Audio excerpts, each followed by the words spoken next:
Okay, so we're very happy to have you here, and thank you for taking out the time to interview with us.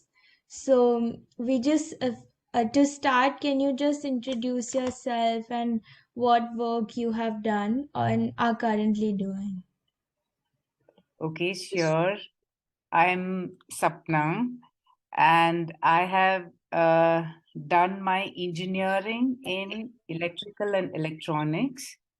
And after that, I have done masters in design, and I have specialized in product design.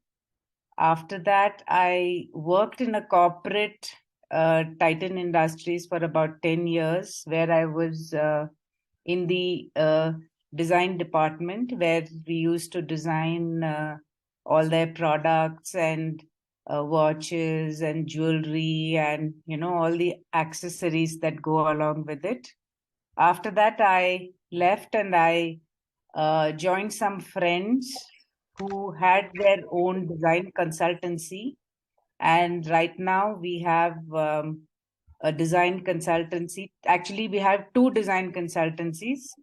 Uh, One is called Icarus Design, and the other is called Icarus Nova.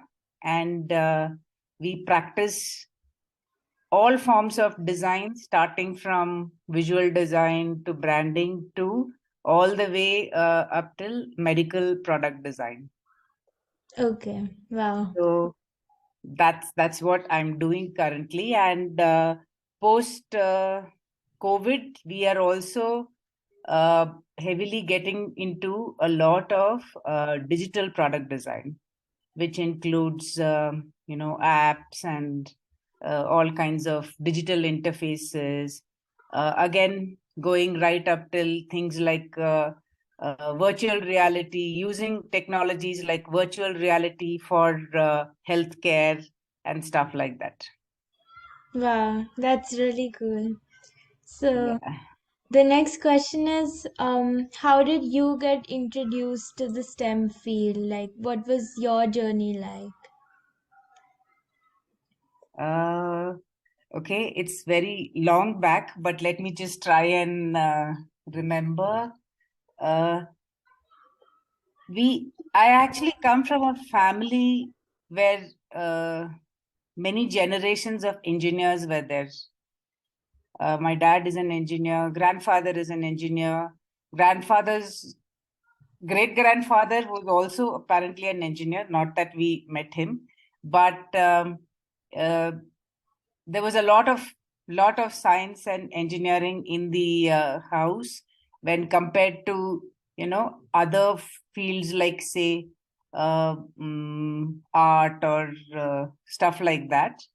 So it was a very natural kind of a progression into science. And in school, I always kind of liked science, and I was pretty interested in it. But I was also quite interested in art, and I was a little artistic also. So I was always trying to find something which is, both science and, kind of combines creativity and science.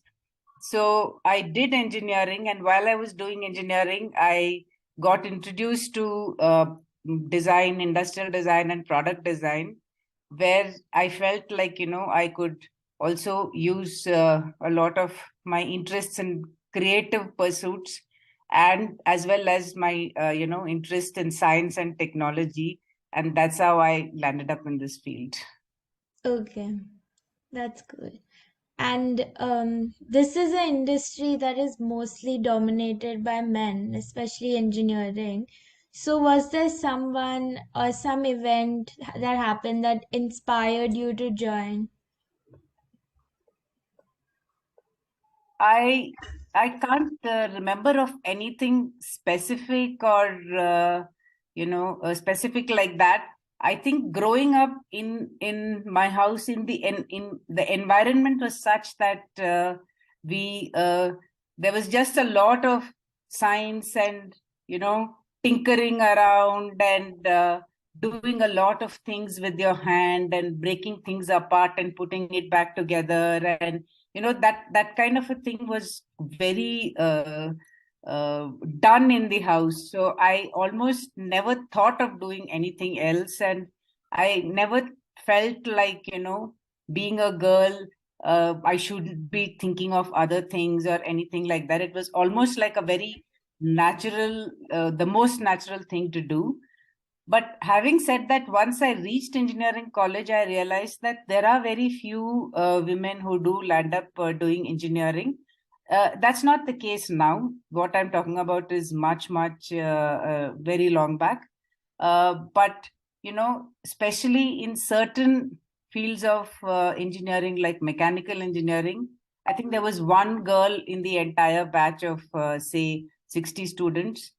Something like electrical and electronics, there were few more girls, and computer science had maximum number of girls, which would be probably about say 20% were girls and the rest were boys. So having said that, engineering those days definitely was a very, very male dominated field. But things have changed now, I think, especially with a lot of other disciplines having come into engineering, especially, computer science having taken off quite a bit. Things like biotechnology and stuff like that and all having come in and becoming popular. I think more and more women are getting into it. Yeah, that's right. Yeah.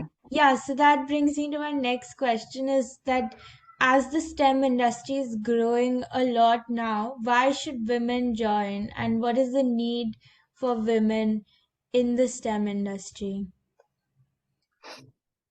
So, mm, if I look at the time when I was doing engineering and the time and how the kind of students who now come and join my company, for instance, uh, I feel I feel the world at large has gone through a huge transformation.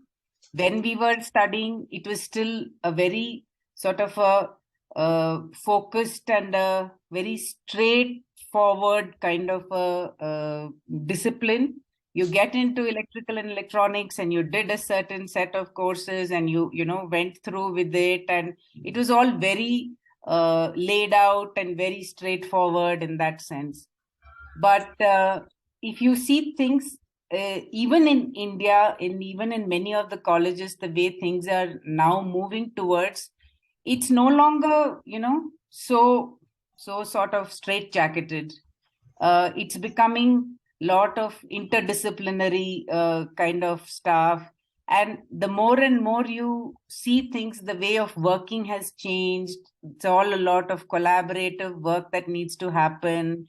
Everything needs both technology as well as soft skills like teamwork and timely sort of delivery and lots of aspects of things like storytelling and brand and things like that, and all have all come into everything. So no longer is it such a purely technical kind of a approach. So it really makes sense that there are more women, because women are better at a lot of these softer aspects, and they are actually especially like if you see the trends these days with stuff like AI and all that, eventually human beings have to be sort of aware of what is it that they are doing with these new technologies. So there has to be a balanced and sort of a balanced approach. So I feel like definitely more and more women getting into it will be better for the progress of these fields. Yeah. Does that answer your question? I don't know, Yeah. or is it too No, no, it elaborate? does. It does, it does. Mm. And so STEM is a daunting industry for everyone, not just women. And what are some of the challenges that you have faced, and how have you overcome them? Uh,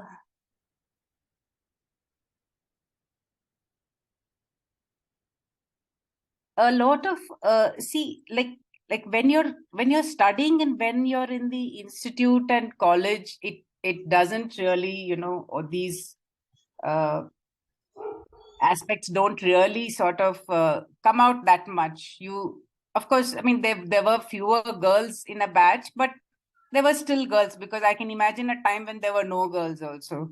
So so college itself, I mean, it's easy to study, work hard, and kind of get through the course and stuff like that. uh, Typically in careers is where there is a sort of a differential pathways that men and women land up having. Women have a whole lot of, other reasons because of which things kind of, either they have to slow down a bit or fall back a little bit, and then they have to catch up. And especially with technology kind of, you know, what shall I say, developing at such a fast pace, if you are out of the career circuit for a couple of years also, when you come back, then you literally have to retrain yourself. And so there are those aspects as far as the career is concerned, that women and men have sort of a differential pathway. But all I can say is that women needn't feel any different, or any lesser, or less capable, or less suited, or anything like that. I think they are equally suited, and they can do as many wonders.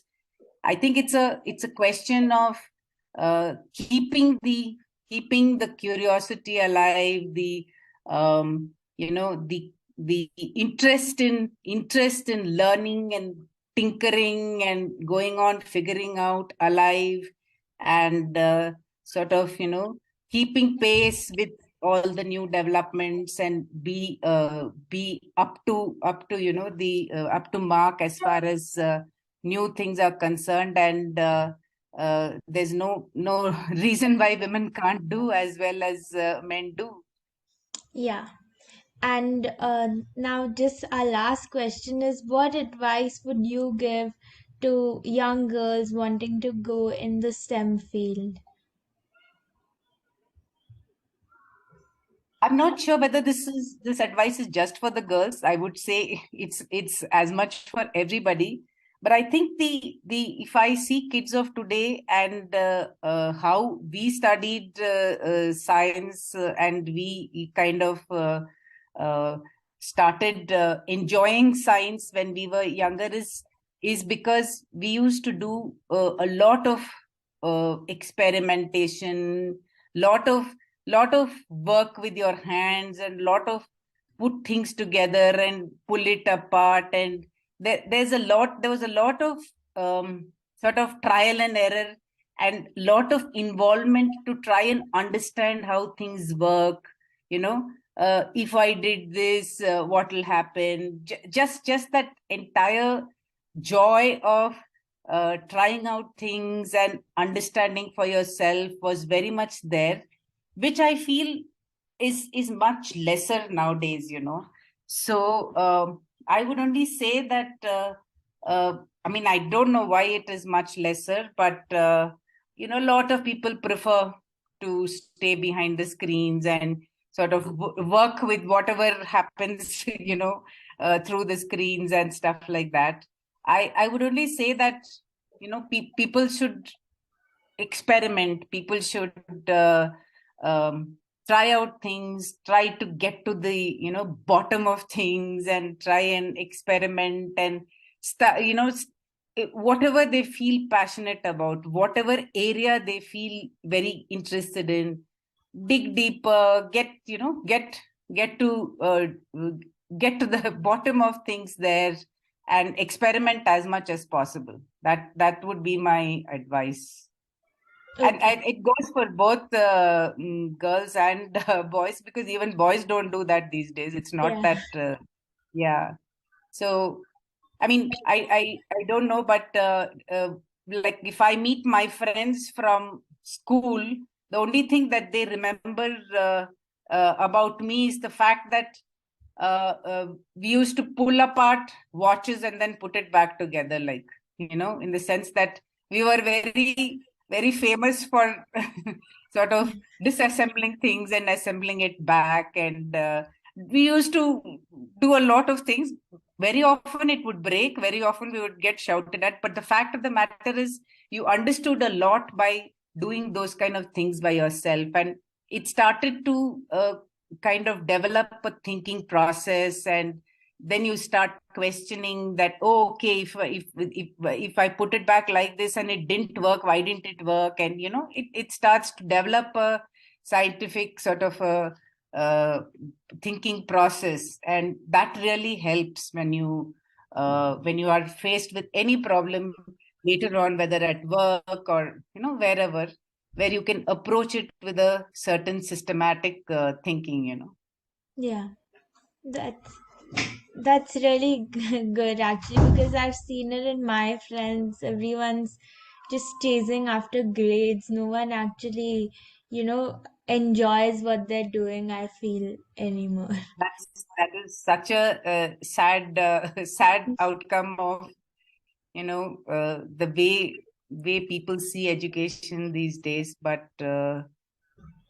yeah, somewhere while you're chasing grades, you also have to start uh, getting a feel for things, for different fields. There's just so much out there, so many things that one can do, and one can experiment. And there are so many options now. In fact, I feel envious of the amount of options people these days have, which is really good.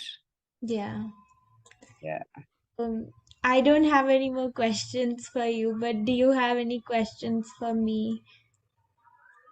Tell me something little bit more about this STEMinist. Is it what do you do with what do you do here? So, I started this in 11th as a project for raising awareness about women in STEM, and like essentially providing resources for for women who would like to pursue STEM. So we have a website, we have a YouTube channel, and we have a social media page where on our website we post articles and we post resources like scholarships and competitions for girls in science, maths, anything. And a big part of it is our interviews. We post our interviews on our social media and our YouTube, and I've interviewed many people now. And basically we ask questions about their journey in STEM and how they can help other people wanting to get into STEM. Oh, that's nice. That's very nice.